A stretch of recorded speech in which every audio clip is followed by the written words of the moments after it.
akantu ke bayita akasaani, making sure osprayinga n'omusulo gw'obumyu. Ndowooza okalaba wano eno, kiba kizibu okukalaba naye gy'okoma okuyitamu gy'okoma okukalaba. Kasaanyi kalumye lulimi buli apo wano eno, osprayingako n'omusulo gw'obumyu.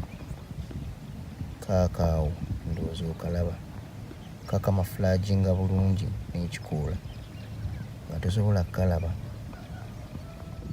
So another thing we would advise you to spray with rabbit urine to get rid of this small caterpillar. You can see it moving. It has eaten up every leaf here. It has eaten up every leaf here. Every hole that you see here is because of this